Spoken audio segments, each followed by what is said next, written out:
पश्चिम बंगाल में भारतीय जनता पार्टी के बढ़ते आधार से ममता बनर्जी के पसीने छूट रहे हैं। भाजपा के नेताओं ने अब तक 5 वर्चुअल रैली की है और 6 जुलाई को पार्टी अध्यक्ष जेपी नड्डा ने भी वर्चुअल रैली का संबोधन किया। इस दौरान उन्होंने लोगों के सामने ममता बनर्जी की पोल तो खोली ही, साथ ही उन्हें ये भी संकेत दिए कि ज्यादा दिनों तक अब वहां उनकी सरकार की गुंडागर्दी नहीं चल पाएगी। पश्चिम बंगाल में चल रहे राजनीतिक घमासान को जानने के लिए देखिए ये रिपोर्ट। पश्चिम बंगाल में अगले साल होने वाले विधानसभा चुनाव की तैयारी जोर शोर से चल रही है। एक तरफ ममता बनर्जी कुर्सी बचाने की जद्दोजहद में लगी हुई हैं, तो दूसरी ओर भारतीय जनता पार्टी टीएमसी को उखाड़ने की तैयारी कर रही है। भाजपा अध्यक्ष जेपी नड्डा और केंद्रीय गृह मंत्री अमित शाह संगठन को मजबूत करने में लगे हुए हैं। भाजपा अध्यक्ष नड्डा ने 6 जुलाई को वर्चुअल रैली का संबोधन किया। इस दौरान नड्डा ने राज्य की ममता बनर्जी सरकार पर तीखे प्रहार किए।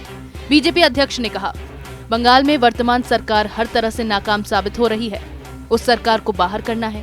डॉक्टर श्याम प्रसाद मुखर्जी के बताए रास्ते पर चलकर हमें बंगाल के गौरव को वापस लाना है।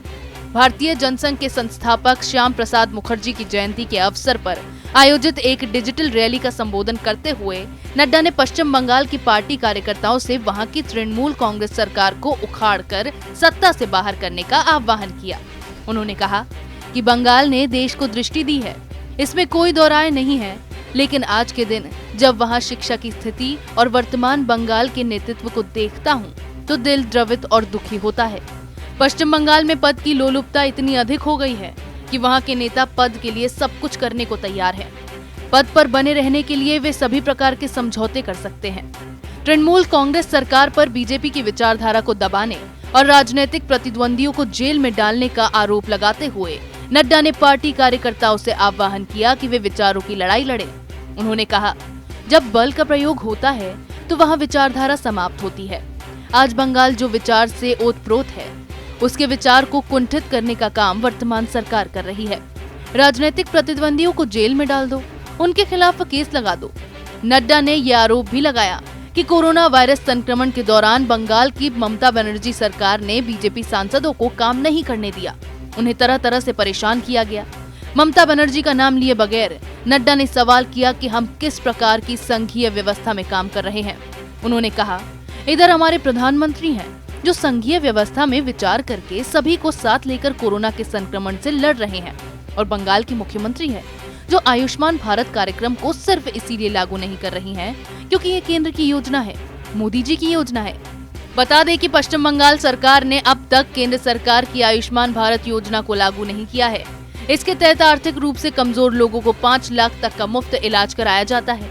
अब भाजपा इस मुद्दे को जोर शोर से उठा रही है ताकि ममता बनर्जी की पोल खोली जा सके और उनकी सरकार के रहते जो गंद पश्चिम बंगाल में पनप रहा है उसे दूर किया जा सके। भारतीय जनता पार्टी की इस आक्रामक नीति से ममता बनर्जी की परेशानी बढ़ गई है। कोरोना वायरस के समय भी उन्होंने केंद्र सरकार की टीम को रोका, जिसका खामियाजा वहां के लोगों को भुगतना पड़ा। लेकिन जेपी नड्डा ने ममता बनर्जी के सच को जनता के सामने लाकर रख दिया है। अपने राजनीतिक फायदे के लिए ममता बनर्जी पश्चिम बंगाल की जनता के साथ धोखा कर रही है, जिसका हिसाब उन्हें चुनाव के समय देना होगा। इसी तरह की खबरें मैं आपके लिए लाती रहूंगी, तब तक के लिए बने रहिए हमारे साथ।